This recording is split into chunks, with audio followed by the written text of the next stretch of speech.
Ici, c'est tous les jours vendredi, jour du poisson.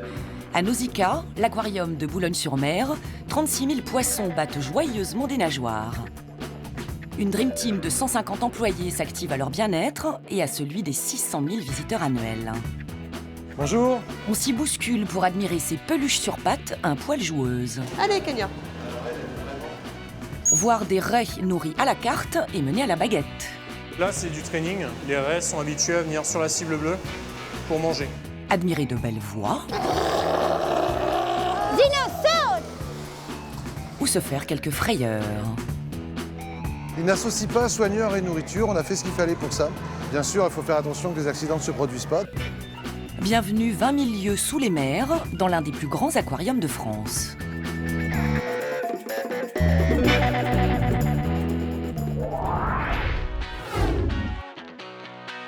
« 8h du matin, à Nausicaa. L'aquarium est idéalement situé en bord de plage, face à la Manche. Nous sommes dans le Pas-de-Calais. Donc là, on va rentrer Xino et Frido. C'est parti.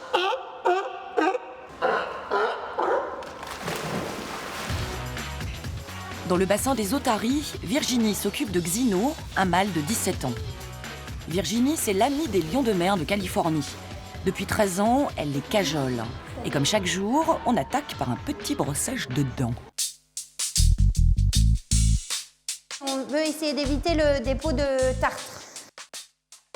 Il n'aime pas spécialement le brossage de dents. Surtout que là, on a rajouté du dentifrice à la fraise. Donc, c'est pas spécialement... Donc, on va bien rincer pour pas l'embêter. C'est bien, ça. Est-ce que tu as une belle bouche, Xino? Oui, très bien. Après le lavage de quenottes, Xino doit se mettre au boulot. Cette fois, c'est Corinne qui prend le relais pour un exercice un peu particulier, l'entraînement médical. On reste. Voilà, je couche la machine. C'est bien, tu saches. Très bien. Donc là, en fait, on simule l'échographie des reins. Et il faut habituer vraiment l'animal à ce que le matériel bouge, à ce qu'il fasse du bruit avec le clavier. Parce que lorsque la vétérinaire elle vient, eh bien, elle a besoin d'effectuer réellement les échographies. Donc pour faciliter son travail, éviter les risques d'agressivité, éviter le stress des animaux, eh bien, on les habitue. Ok, Xino, bien. Super. Xino, ok. Et pour un check-up complet, on vérifie aussi les poumons de Xino. Tu vas écouter le cœur. Tu viens? Allez, debout. Voilà. Souffle. Souffle. Souffle. Naturellement, quand ils soufflent, on a dit l'ordre, on a récompensé. Et maintenant, ils le font sur commande. C'est un peu ça le but de tous les exercices. Souffle. Ok, bien. On reste. Souffle. Tournez. C'est bien. Et roulez. Ok. Tu dis au revoir? Au revoir. C'est maintenant au tour de Speedy, un petit lion de mer de 217 kilos, de passer la visite médicale. Alors là, on va faire échographie des yeux. Donc ça, c'est vraiment pointu. C'est la vétérinaire qui le demande pour voir l'état des yeux, parce que les otaries ont souvent des problèmes de cataracte. Parce que la cataracte, chez nos otaries, c'est bien embêtant parce que dehors, sur les rochers, tout ça, quand on voit plus clair, c'est pas très pratique. On y va? Oui. Voilà, on touche. On reste, Speedy. Ça a l'air simple comme ça, mais pour arriver à ce degré de confiance, il a fallu des années. Voilà, ça y est. Ok. En fait, le truc, c'est que... C'est bien, Speedy. C'est très bien. Ouh, tu es sage. Le truc, c'est qu'on ne les force pas dès le départ à faire cet exercice-là, ou le brossage de dents, par exemple. Moi, je peux comparer avec mon propre enfant. On a souvent tendance, on se dit, on va brosser les dents du gamin, on lui ouvre la bouche de force, on le brosse, il hurle. Mais eux, non, parce qu'on ne va pas les forcer, on ne va pas leur ouvrir la bouche de force. Donc, en fait, on va y aller tellement par petites étapes qu'on obtient un truc à la fin qui est extraordinaire. Mais... Check. Ok, bien. Dans la nature, l'espérance de vie des otaries est de 20 ans. Grâce au travail de Virginie et Corinne, ici, elles sont soignées et peuvent vivre jusqu'à 35 ans. Des méduses aux tortues de mer, à Nausicaa, on trouve l'un des plus grands panels d'espèces marines de France. Ici, on a le monde à portée de main. Chaque mer ou océan est représenté, jusqu'au niveau local, avec l'aquarium de la Manche. Au total, on recense ici plus de 36 000 individus. Alors pour nourrir toutes ces bouches, il faut de la méthode. Salut. Ça va et toi? Ça va. Depuis 3 ans, Thomas est le soigneur de la section mer froide. Dans les faits, il est multitâche. Aujourd'hui, il va exercer 30 métiers différents. Ce matin, il est monsieur Congélo, chargé de ranger la nourriture. On va rentrer ça dans le congélateur. Dans ce congélateur à taille humaine, la température est de moins 22 degrés.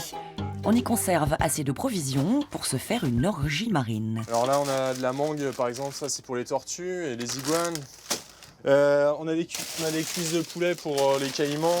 On a vraiment tout le type de nourriture en fonction des envies et des besoins de nos animaux. Chaque année, les animaux de Nausicaa consomment 12 tonnes de nourriture, dont 8 sont dédiés exclusivement aux gourmandes otaries. Direction la cuisine pour ranger les provisions de la semaine. Donc là, je vais sortir toute la nourriture qui est déjà décongelée, que je sais qui va être consommée dans la journée, pour faire place nette dans le frigidaire, pour pouvoir mettre la nourriture qu'on vient de sortir des congélateurs. Ça, c'est de la tentacule de calamar, donc les requins en raffolent. On va couper les différentes tentacules, mettre de la vitamine, et les requins vont en fait consommer. C'est un de leurs mets favoris. La chance. Là, on rentre dans la phase physique.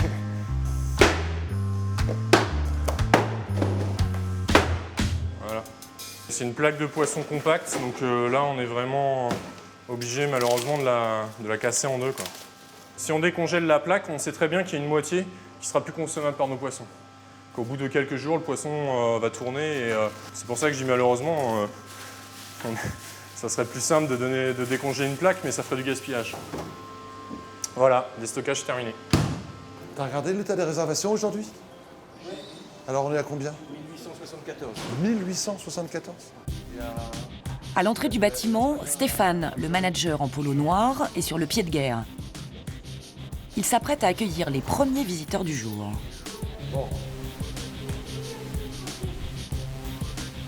Je les ferai passer par ici. Les caisses sont les caisses à l'intérieur pour ce matin? D'accord. Bonjour. Bonjour, bienvenue. Bonjour, bienvenue. En pleine saison, l'aquarium peut accueillir jusqu'à 6 000 visiteurs en une journée. Ça fait beaucoup de bonjours. Direction maintenant les sous-sols du centre, sous la partie réservée au public. Des kilomètres de couloirs que le manager arpente tous les jours. Stéphane, c'est le doyen du centre, l'un des membres fondateurs. Il a participé à son élaboration il y a 30 ans. Ce que les visiteurs ne perçoivent pas, c'est que il y a environ une cinquantaine d'aquariums et d'enceintes en exposition. Et puis ici en coulisses, il y en a 200, plus de 200, où on prépare les expositions, où on a les doublures, où on a les animaux qui sont en croissance, les animaux qui viennent de se reproduire, ou ceux qui ont besoin de se reposer un peu avant de retourner faire leur show en exposition. C'est un véritable labyrinthe, un détail. Il y a des couloirs partout, des passages secrets qui nous permettent d'apparaître devant les visiteurs, ou bien d'être derrière les aquariums sans que les visiteurs soupçonnent notre présence. Et tout ça, c'est invisible, c'est-à-dire qu'on visite l'expo, on a le rêve, et puis derrière, nous ici, on peut s'activer, on peut s'affairer. Et tout ça à l'insu des visiteurs. Ça nous va complètement. Hello. Pendant que Stéphane continue sa tournée, au fond de la réserve, nous faisons connaissance avec une petite famille d'hippocampes. Bon, on va y aller comme ça. Thomas, lui, a abandonné son congélo pour enfiler son costume de déménageur. C'est une opération assez délicate parce que ce sont des petits animaux. On évite au maximum le stress. Il est chargé de transporter ces hippocampes dragons, une espèce rarissime, dans leur nouveau logement. La pêche est finie. Pour le transfert, Thomas plonge les hippocampes dans le noir. Ça évite justement une variation de la lumière, de voir des ombres passer. Et les poissons sont assez sensibles à ça, donc les mettre justement dans un conditionnement fermé et dans le noir, c'est optimal pour eux. Après 3 mois en réserve, c'est enfin l'heure de gloire. Les hippocampes rejoignent l'aquarium d'exposition. Mais avant qu'ils ne s'installent, il faut déloger les anciens locataires. Ce qu'on va faire, c'est que moi je les pêche, je te les donne, tu les mets dans la cuve et voilà. On fait ça? Allez, on est parti. Alors là, on capture les anciens pensionnaires, donc qui sont les requins à buffles. On va les descendre en réserve et on va mettre les nouveaux pensionnaires qui sont les hippocampes dragons.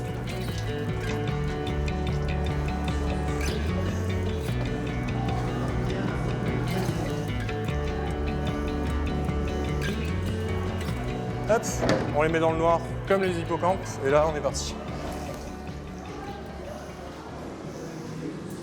La température de l'eau en réserve et la température de l'eau en exposition sont exactement les mêmes. Donc les conditions pour eux ne changent absolument pas et l'animal sort de lui-même en fait. Toujours dans le respect de l'animal, c'est l'animal qui choisit de sortir et pas nous qui vidons la barquette. Les hippocampes peuvent enfin emménager. Alors ok, ça n'est pas un palace, mais un bassin de 2 mètres cubes. Il ne leur reste plus qu'à prendre possession des lieux. Pour alimenter tous les bassins du centre, direction le bord de mer, à 2 pas des aquariums. Évidemment, ça ne se voit pas, mais sous cette plage, des tuyaux récupèrent l'eau de mer. Frédéric est le gardien de l'eau. Avec Angélique, sa stagiaire, il vient vérifier que tout fonctionne. Ce renouvellement d'eau de mer naturelle, il est surtout là pour amener des sels minéraux, des éléments qui sont présents de manière naturelle dans l'eau de mer et qui sont vitaux pour nos animaux. Chaque jour, les pompes en sous-sol prélèvent 130 mètres cubes d'eau, soit 3% du volume total des aquariums. À 5 mètres de profondeur, on a posé des tuyaux qui vont être chargés de récupérer cette eau de mer en permanence. Pourquoi les drains sont sous le sable? Alors oui, il faut bien comprendre que les tuyaux ne débouchent pas directement dans l'eau. Déjà d'une part pour éviter d'aspirer des animaux, ça serait quand même dommage, mais c'est surtout qu'en laissant ces drains sous le lit de sable, eh bien l'eau va se frayer un chemin à travers les grains de sable de la plage de Boulogne. Et on va donc récupérer une eau déjà filtrée grâce à la plage de Boulogne. Allez Fred, fini le cours, maintenant faut bosser. Sur les 2 pompes, on vérifie la température du corps de pompe, puisque ce sont des pompes, comme vous l'aurez remarqué, ce sont des pompes en plastique. On évite à Nausicaa l'utilisation d'acier inoxydable, tout simplement parce que l'eau de mer est très très corrosive. Et cette eau, avant d'être rendue au milieu naturel, on va la recycler. On va la filtrer, on va la stériliser, et elle va nous servir à laver tous nos systèmes de filtration avec de l'eau de mer grise, on appelle ça de l'eau de mer recyclée, plutôt qu'avec de l'eau du robinet. On va donc économiser chaque jour la bagatelle de 130 000 litres d'eau du robinet. C'est pas rien, puisque 130 000 litres, c'est la consommation d'une famille de 4 personnes pour 1 an, que l'on économise chaque jour en recyclant notre eau de mer pour le lavage de ces filtres.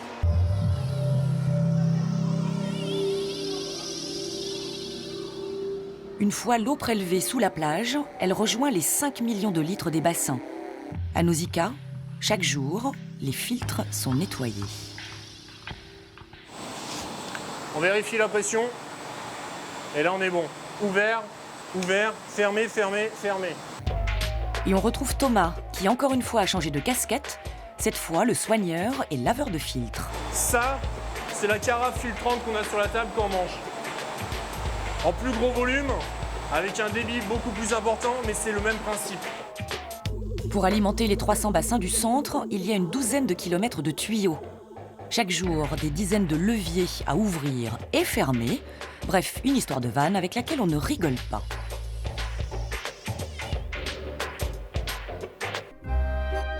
Retour à la surface. Avec 1 million de litres d'eau, le bassin des Otaries est l'un des plus grands. C'est ici que Virginie et Corinne vont bientôt débuter l'animation. Speedy, stop! Bien, Speedy, très bien. Attention, c'est parti pour Xino et Fridolin. Fridolin, go! Regardez le déplacement de Fridolin à la surface de l'eau. Il surfe. Bien, bien mon loulou. Face au public, certains lions de mer peuvent se montrer capricieux. Bien, Max, come. Il profite qu'il y ait du public pour faire des dérives un petit peu et de ne pas faire forcément tout de suite le comportement ou faire autre chose. Ils profitent de ça en fait. C'est des petits malins, ils voient qu'on est moins strict. On a le micro, on parle, c'est pas évident de faire les comportements avec les animaux parce qu'on regarde le public et les animaux n'aiment pas ça en fait. Ils ont besoin qu'on soit avec eux à 100%.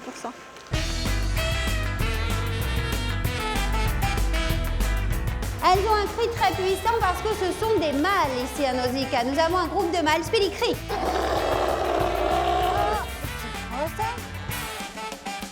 Speedy crie. L'animation ne dépasse jamais 20 minutes. Au-delà, les otaries perdent toute concentration. Ah bah c'est sûr que quand on a plusieurs animaux en même temps, c'est difficile qu'il y en ait un qui fasse l'exercice et pas les autres. Ils ont tous envie de le faire vu qu'ils connaissent l'ordre. Maintenant, il faut qu'ils apprennent aussi à attendre, sans rien faire. Moi, j'ai tendance à les comparer un petit peu à des enfants de bas âge. Et c'est difficile. Alors, il y en a qui sont timides, donc ils ne vont pas prendre la parole facilement. Les animaux, il y en a qui ont envie de faire parce qu'ils savent le faire. Ils veulent absolument faire le comportement. Donc, ils vont essayer d'attirer notre attention en faisant des comportements superstitieux, des mouvements nerveux, etc. Moi, je sais. Et les enfants, lorsqu'on pose une question, est-ce que quelqu'un connaît la réponse? Les 3/4 lèvent le doigt et ils répondent avant de lever le doigt. Donc, c'est un petit peu similaire. C'est bien, super Fridolin. Vous voyez que là, Zino, il commence à tourner, ça commence à être long pour lui. C'est bien. On reste. Fridolin, Speedy, Zino. On reste. On bouge plus. Oui. Tous les lions de mer de Nausicaa sont nés en captivité. Après 13 longues années d'entraînement, l'entente avec les soigneuses est quasi parfaite.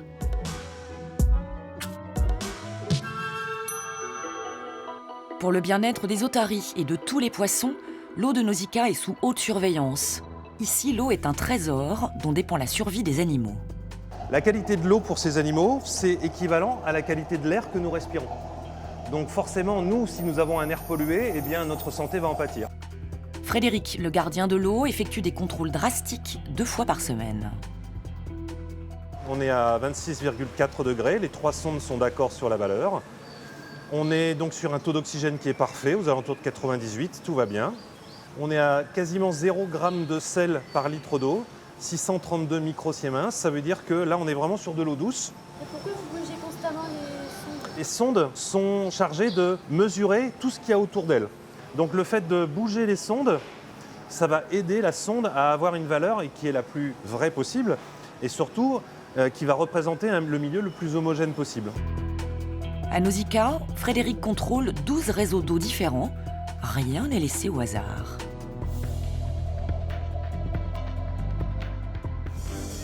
L'eau n'est pas le seul élément indispensable à la santé des hôtes des lieux. On retrouve Thomas, désormais cuistot pour les poissons. Tu fais du combien en tour de main? Si t'as 2 mains, t'en prends 2. Avec Anne-Caroline, il prépare les repas des animaux en réserve, ceux qui sont destinés à être les futures stars de l'aquarium. Alors moi, je prépare la nourriture pour le R1, donc avec des requins gris. Je mets du merlan bleu, parce que c'est un poisson qu'ils aiment bien. Donc en plus gros morceaux pour que les raies évitent de les prendre. Et comme ça, eux, ils ont des morceaux, on va dire, de choix. On estime que pour un requin, il lui faut 1% de son poids par repas. En comparaison, un poisson clown, lui, on a estimé qu'il mangeait environ 20 fois son poids par semaine. Donc le plus gros n'est pas forcément celui qui consomme le plus. Retour au sous-sol. Avec 8 mètres de diamètre et 70 mètres cubes d'eau, ce bassin composé de requins et de raies guitares, oui, comme une guitare, est le plus grand de la réserve.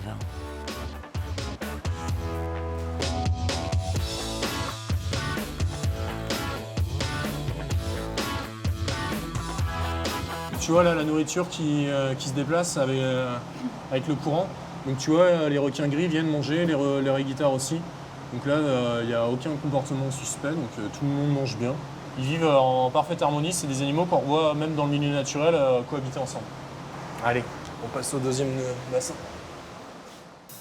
Et pour nourrir les raies aigles, oui, comme un aigle, Thomas utilise une méthode spéciale. Un numéro qui n'est pas destiné au public, mais qui permet de surveiller leur alimentation. Donc là, c'est du training. Donc les raies sont habituées à venir sur la cible bleue pour manger. Elles accomplissent une action qui est bien faite, elle est récompensée de la nourriture.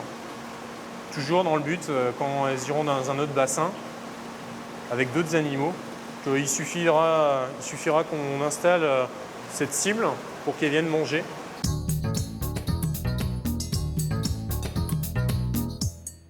Donc c'est aussi un moyen pour nous de savoir si elles vont bien. Si elles viennent manger, c'est qu'elles se sentent bien, qu'elles ont vraiment tout ce qui leur convient. Les soigneurs ont une méthode de nourrissage pour chaque animal. Dans le grand bassin, c'est sous l'œil curieux du public que Stéphane supervise aussi les repas. Avec Florent le soigneur, ils nourrissent les raies à points bleus. Ça, c'est le signal, d'accord. Elle a bien compris, hein. Elle est venue là, elle attend. Regarde, elle sort de l'eau tellement. Elle te fait confiance, hein. Elle sort de l'eau pour manger. Elle a compris, hein. Ça valait la peine de faire tous ces entraînements, hein. C'est bien parce que à cet endroit-là, les autres poissons ne peuvent pas lui piquer sa nourriture, quoi, donc c'est... Voilà, je reviens, je remange. Je crois qu'elle se sert de ses yeux quand même, hein. Je crois qu'elle nous a bien vus là. Il a fallu 3 mois à Florent pour mettre en place ces techniques de nourrissage indispensables. Dans un bassin de cette taille-là, un peu comme dans le milieu naturel, il y a des concurrences pour l'alimentation entre les poissons. Et les poissons qui mangent lentement sont parfois désavantagés. Et donc cette technique permet d'être certain que cette raie-là va trouver chaque jour la ration de nourriture qui lui convient. Alors c'est un apprentissage. Ce qu'a fait Florent au fil des semaines, c'est qu'il a proposé un bruit à la raie et il a proposé d'associer ce bruit à la distribution de nourriture à un endroit donné. Et le tout sans enfiler de gants. Si je mets le gant, elles peuvent déchirer le gant et ça peut l'avaler, et c'est pas terrible. Donc, par souci de sécurité, j'enlève le gant. Je préfère qu'elles me mordent le doigt qu'on parte avec un morceau de latex dans la bouche. On a tous goûté la morsure de la raie, ouais. Mais c'est un apprentissage pour nous aussi, c'est ce que je dis. Malgré les morsures, Stéphane est heureux comme un poisson dans l'eau. Ah, j'ai toujours voulu faire ça. J'ai fait toutes mes études en pensant à un métier de ce genre et j'ai eu cette opportunité extraordinaire. C'était au-delà de mes espérances. Je m'imaginais en train de travailler dans l'aquaculture et d'élever peut-être 1 ou 2 espèces de poissons. Et puis ici, avec l'équipe, on a 1 millier d'espèces différentes. C'est fantastique. Parmi les animaux qui fascinent Stéphane, ces 2 tortues géantes, offertes au centre il y a 3 ans par un éleveur privé.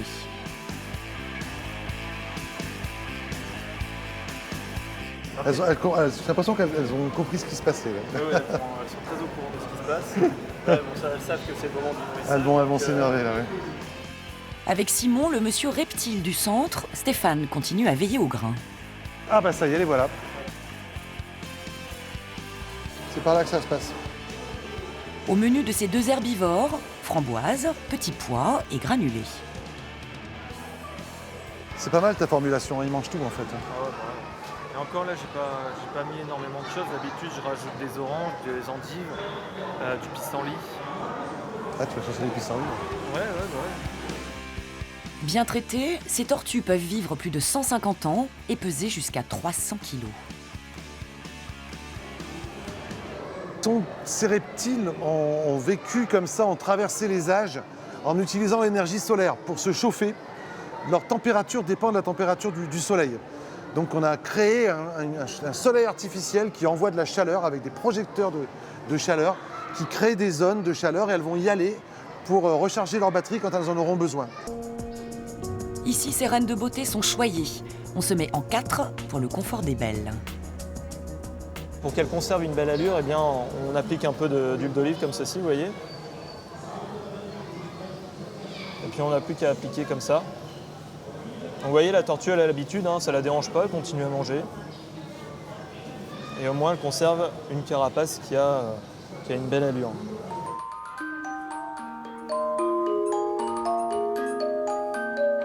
Vous voyez, Stéphane la caresse, il n'y a aucun problème. Elles aiment les caresses, justement. Hein. Ça, franchement, c'est ton travail au quotidien, le résultat de tes efforts. Hein, alors, tu vois, j'ai l'impression qu'ici, elles aiment bien parce que Je crois qu'elles n'arrivent pas à se gratter toutes seules ici. Non, c'est pas possible qu'elle se gratte elle-même. Alors évidemment, c'est pratique quand on a une main secourable comme ça, hein, les filles? Enfin, monsieur, pardon, excusez-moi. Après le repas des végétariennes, place aux carnivores. Un moment que les spectateurs ne rateraient pour rien au monde, le casse-croûte des requins. Il y a du monde sur le ponton, hein, ça va... Tu vas voir les spectateurs, là.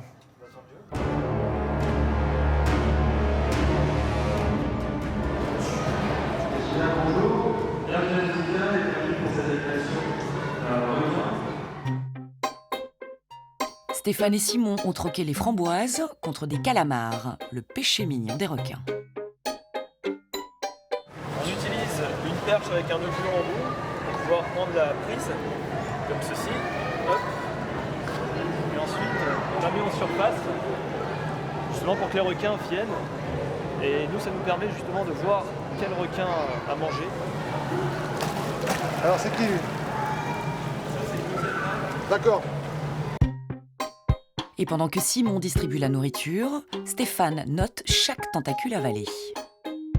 Chacun de ces animaux a un coach nutritionnel et on sait quel est son profil d'alimentation mois après mois. Et avec ce genre de méthode, on arrive à avoir des requins qui vivent très longtemps, qui atteignent des grandes tailles et qui sont toujours en forme. C'est un gris qui revient là. Simon, moi j'ai noté la grosse femelle. Hein, moi, je pense qu'elle l'a pris son calmar. Il y a un requin gris qui a essayé de lui piquer, mais je crois qu'elle a réussi à le prendre quand même. Hein. Au sommet de la chaîne alimentaire, les requins ont une réputation de chasseurs sanguinaires. Et le cinéma n'a rien fait pour redorer leur blason. Même quand ils sont en train de manger comme ça, ils se méfient de nous parce qu'on a tout fait pour qu'on maintienne réciproquement nos distances. Donc ils n'associent pas soigneurs et nourriture, on a fait ce qu'il fallait pour ça. Et donc si on tombait à l'eau là, je pense que le risque serait vraiment très faible. Bien sûr, il faut faire attention que des accidents ne se produisent pas, donc on fait tout ce qu'il faut pour rester hors de l'eau, et puis tout se passe bien. 18h30, fin de journée pour la population du centre. Une journée comme toutes les autres, bien remplie. Bonne soirée. Bonne soirée.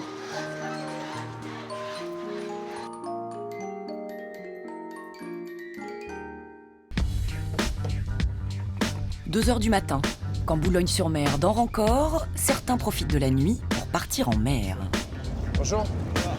C'est pour passer sur Corentin Lucas? Faut passer par le devant. Par le devant? Ok. Thomas a enfilé un nouveau costume, celui de marin cette fois. 2 fois par an, il part en mer avec des pêcheurs du coin. Cette nuit, il part chercher des poissons pour fournir son bassin mer du Nord. Bon, elle est partie. Un embarquement en mer, on va dire que ça se mérite, sachant que nous, on n'embarque pas non plus tous les jours. Donc quand on embarque, c'est avant tout un bon moment, c'est de la polyvalence, on découvre un autre métier, ça change du quotidien. Et c'est parti pour 12 heures à bord du Corentin Lucas, un petit filayeur de 12 mètres de long. Et malgré une mer houleuse, Jonathan, le capitaine, garde le cap. Bon alors, on va chercher un peu de sol. Un peu de carrelé. Voilà. On arrive dans une période creuse, donc il n'y a pas trop grand chose à faire. Et après, on va faire le métier de sèche avec notre casier. Thomas, la sole, ça ne l'intéresse pas. Il a une autre idée en tête. De là, on va récupérer quoi là? Des araignées, Ouais. c'est pour mettre dans l'aquarium. Les araignées, ça va être dans les bulles. Les enfants, quand ils sont dans le tunnel, il y a des petites bulles et ils peuvent voir les homards, les araignées, tout. Là, on va en récupérer pour la saison. Les pêcheurs bossent, imperturbables. Mais pour certains, c'est un peu plus chaotique. Ça bouge. Face au mal de... Les bassins doivent être... Je suis en train de trouver le petit endroit dans l'aquarium pour pouvoir descendre sans bouger le corail, sans trop remuer le fond et pouvoir trouver la meilleure position pour moi pour derrière pouvoir facilement nettoyer les vitres. Chaque matin, Simon débute sa journée en plongeant dans chaque aquarium une éponge à la main. Et comme tous les jours, il a une spectatrice très attentive. Je je regarde si donc il respire bien, qu'il n'a pas un problème au niveau de la respiration. Et puis si lui il a un problème, il peut me faire signe directement s'il ne se sent pas bien. Donc on a différents signes pour ça. Et s'il a un problème, je fais le tour et je le secours, tout simplement. Simon a presque terminé, mais il lui reste une tâche de taille, une dernière mission très délicate. T'as déjà préparé ton équipement, toi, Luc ? Ouais, ma stab, Je vais prendre mon matériel, je vais tout préparer autour du bassin. Avec son camarade Ludwig, ils doivent nettoyer le bassin des requins. Et pour ça, la seule solution, effectuer une plongée.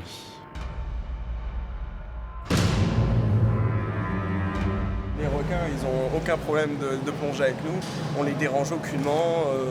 On essaye de pas trop les déranger non plus. Vous voyez, ils sont pas très farouches. Ils viennent juste à côté de nous, puisqu'ils savent déjà qu'on va se mettre à l'eau là. Ils aimeraient voir de l'action, à mon avis, les visiteurs. Ils aimeraient bien voir un soigneur passer à travers la mâchoire du requin.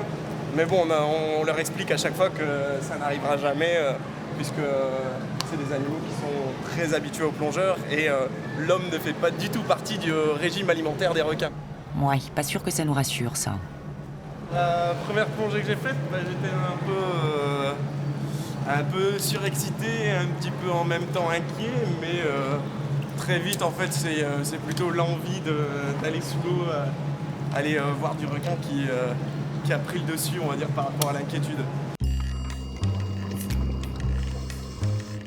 Chaque semaine, depuis 3 ans, Simon plonge en compagnie des 7 squales du bassin. Avec Ludwig, il joue au laveur de carreaux, sous l'œil ébahi des visiteurs.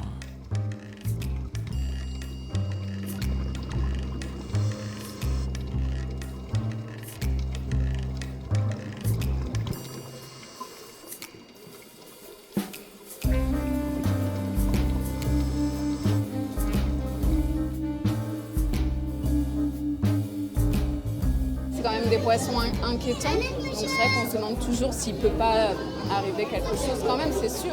Je ne leur souhaite pas, hein, bien sûr. Et est-ce que tu irais à la place des messieurs, toi? Ah non, ah oui, t'aurais peur, hein. Oui, il me semblait bien. T'en as peur, toi, Luna? Bah, juste, j'ai des protections. Avec des protections? Avec des protections. Ah. Des protections s'il meurt. Ah oui, s'il te mord, ah oui.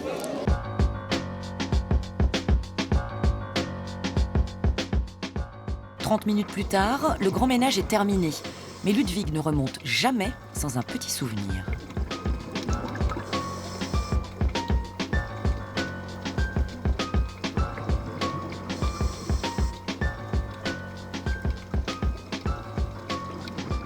On récupère souvent des dents qui tombent.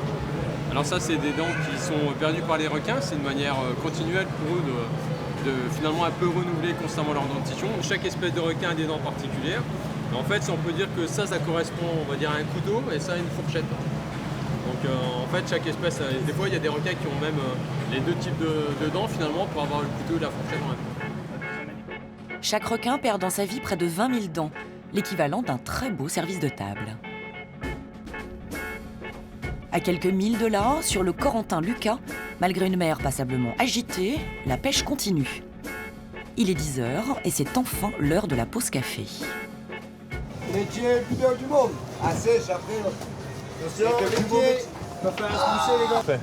Pas trop dur de boire son café. C'est très dur de boire un café de ce temps-là. Ah ouais. Très très dur. Déjà le métier en lui-même, il n'est pas facile pour de l'eau. C'est ça. C'est quoi le plus difficile? Difficile, c'est de tenir debout. C'est reparti, le poisson n'attend pas. En termes de pêche, Thomas est presque un expert. Chaque année, il passe 3 semaines sur un gros chalutier. Sur un petit bateau comme ça, ce qui est intéressant, c'est que justement tout le poisson est valorisé. Du moment qu'il fait la taille, tout le poisson est gardé et va être vendu. Donc on va dire que c'est une bonne consommation. Rapidement, Thomas trouve son bonheur. Ouais, c'est bon. Ça se remplit. On a eu de l'araignée, un petit peu de limande, donc tout ça, ça va être pour embellir nos bacs de Manche-Mer du Nord. Après 12 heures en mer, Jonathan le capitaine met le cap sur le port pour vendre ses poissons aux marailleurs. Il y a entre 1007 et 2000 € de marchandises. Ça valait le coup de sortir quand même? Nous, un petit bateau comme nous, de 1200 € de nassé. Par jour, à 1200 €, ça ira. On n'est pas des gros mangeurs. Si, ouais, mais pas des gros mangeurs, t'as vu qui préfère.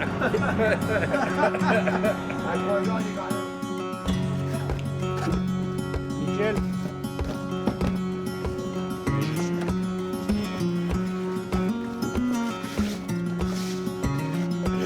À la prochaine.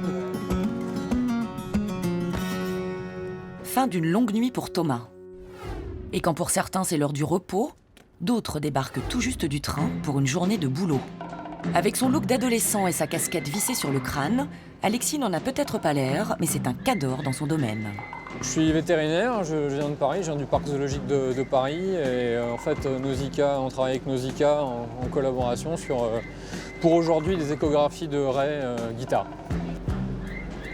Une fois par mois, l'aquarium fait appel à Alexis, l'un des rares vétérinaires de France spécialisés dans les échographies.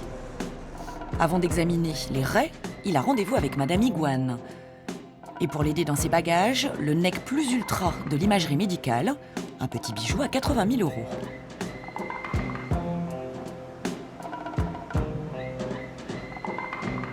Des machines qui ont des capacités de traitement d'image qui sont impressionnantes et qui, à 10 ans, ça faisait 1,50 m avec une unité centrale, c'était intransportable, c'était surtout pas sur batterie.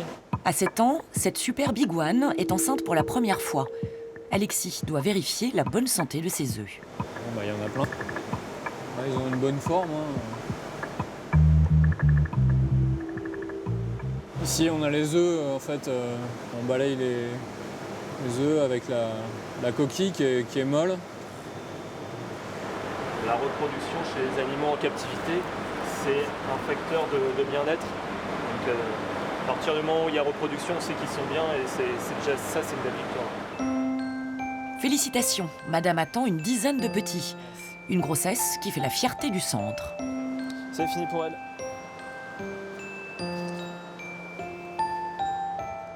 Iguane, tortue, Simon, sa passion, ce sont les lézards, les gros lézards. Ça tombe bien, c'est l'heure d'aller voir ses petits protégés. Donc là, c'est parti pour les caïmans.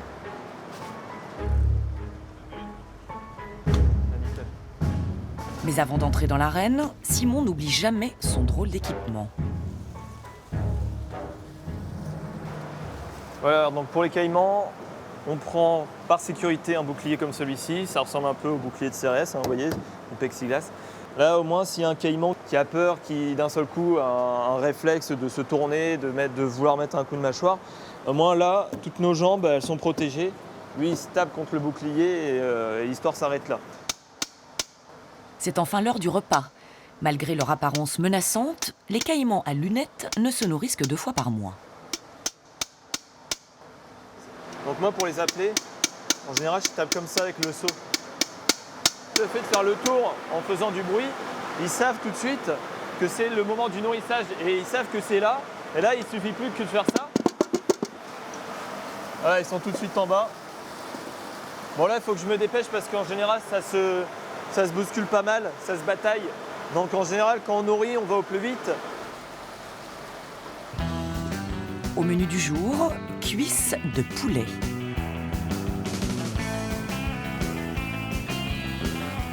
Leur mâchoire, au niveau puissance, en pression, ça peut correspondre à plusieurs tonnes. Donc là, c'est vrai que quand on leur donne des cuisses de poulet, même s'il y a un os, ça pose pas de problème, hein, ça le casse en un rien de temps. Quand vous voyez dans les milieux naturels que les crocodiles mangent des zèbres, des gnous, des choses comme ça, c'est vrai qu'il faut se dire que c'est des animaux qui ont besoin d'avoir de la force dans les mâchoires pour pouvoir tirer leur proie dans l'eau, pour pouvoir les maintenir. Pas étonnant avec cette force que les caïmans aient traversé les siècles. Ces manchots, les caïmans n'en feraient qu'une bouchée. Stéphane, le manager, ne raterait pour rien au monde leur entraînement. Bonjour. Tous les matins depuis son arrivée, il y a 8 ans, Hélène entraîne la colonie de manchots d'Afrique du Sud. Une vraie partie de plaisir. Alors là, c'est une première partie d'entraînement pour Hélène. Le jeu, c'est un jeu en fait. C'est de suivre la cible. La cible, c'est la petite boule verte là qui est au bout de la baguette. Celui qui a touché la baguette, gentiment, est récompensé. Il y a un coup de sifflet qui dit « c'est bon, tu as fait ton exercice » et Hélène récompense avec un poisson. Alors évidemment, il faut savoir bien viser parce qu'il faut récompenser le manchot qui a bien agi. Mais comment on les reconnaît? Au fur et à mesure de les côtoyer, de jouer avec eux chaque jour, je les connais par cœur. Donc voici Swazi, justement, petite femelle. Les points sont tous différents d'un manchot à un autre. Par exemple, Plume, elle a plein de points au niveau de la robe et elle possède un petit point juste au niveau du cou. Pingu, qui est juste derrière, possède au final peu de points au niveau de la robe. Donc au début, quand ils sont arrivés ici à Nausicaa, je les ai dessinés vraiment un par un pour essayer de les observer, les différencier au plus vite possible. Alors Kenya, je vais la faire monter, vous allez voir. Allez Kenya.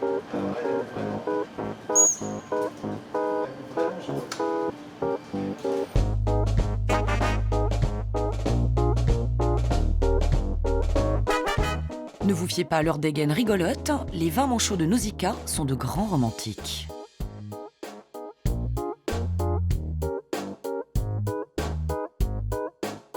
La particularité des manchots, c'est de rester fidèles tout le long de leur vie, en sachant qu'un manchot peut vivre jusqu'à 30 ans en moyenne. Donc nos manchots sont vraiment tout jeunes, donc tous les couples sont maintenant formés. Ça a mis à peu près 3 ans avant que les couples se forment, pour que chacun puisse trouver sa moitié. Tout à fait.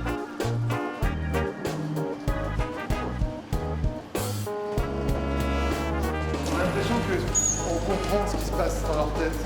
Tu crois que tu pourrais aller les faire dans l'eau? On va essayer. D'accord. Oui. Dans l'eau. Dans l'eau. Dans l'eau. Donc ce matin, ils sont un peu difficiles, puisque comme je disais tout à l'heure, ils sont en pleine paranuptiale en ce moment. Et de ce fait, ils jouent beaucoup moins que d'habitude avec moi. Donc d'habitude, quand j'en demande d'aller dans l'eau, tous les manchots plongent en même temps. Donc là, on va réessayer une deuxième fois. Dans l'eau. Bon, ça peut pas marcher à tous les coups, mais il reste toujours la feinte ultime, le lancer de poisson. Et là, ça marche. Hélène passe chaque jour 1h30 à entraîner les manchots. Loin du bassin préféré des visiteurs, au fond de la réserve, on retrouve Alexis, notre veto. Il est au chevet d'une raie guitare, comme une guitare, pour voir comment se porte sa grossesse. Avec Pierre-Marie, ils doivent lui faire passer une échographie. Là, je suis en train de mettre ma solution d'anesthésique dans le bassin. Donc je l'ai prédilué avant pour que ça puisse se mélanger mieux à l'eau. Pour la suite des opérations, c'est Ludwig, le soigneur, qui prend les choses en main. Et c'est parti pour 5 minutes de pêche à la raie avec une drôle d'épuisette.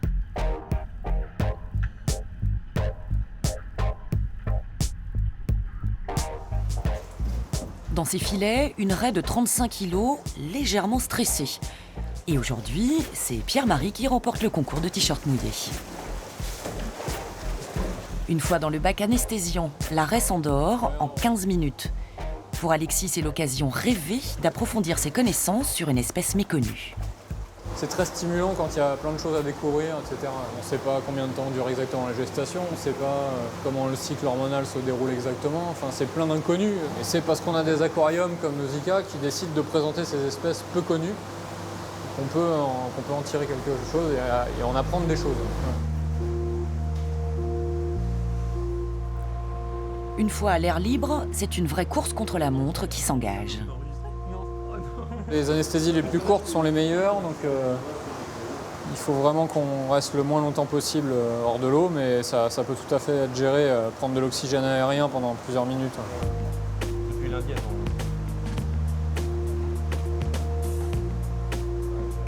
Et après quelques minutes d'échographie... Ça a pris? Ouais, ça a pris. Voilà, c'est la fête du slip, là. Ils sont tous en train de bouger dans tous les sens. Là, on est dans l'utérus gauche. Et là, ce que vous voyez en coupe, c'est un petit, avec la gueule qui se ferme régulièrement.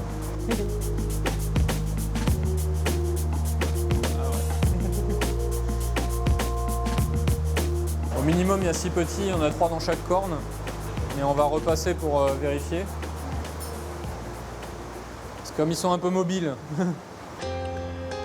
Au bout de 15 minutes, l'arrêt retrouve son bassin pour un réveil tout en douceur. Alexis, lui, n'a pas fait le déplacement pour rien. Dans 3 mois, cette raie guitare sera l'heureuse maman de 6 petits. Comme les futurs raies, 60% des animaux de Nausicaa naissent en captivité. Tu peux me donner un coup de main? Les autres, comme les poissons pêchés par Thomas, sont prélevés en milieu naturel. Notre soigneur pêcheur n'est toujours pas couché. Avant de retrouver son lit, il a une dernière chose à faire. Avec Dominique, son boss, il doit déposer en réserve les nouveaux arrivants.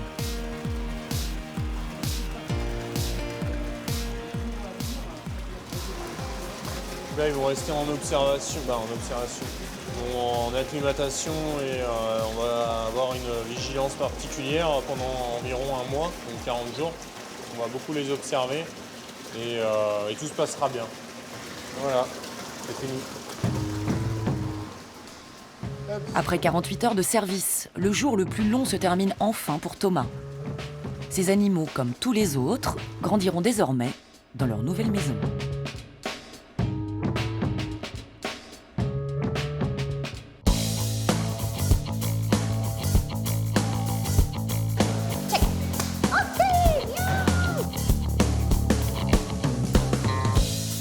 Dans l'eau!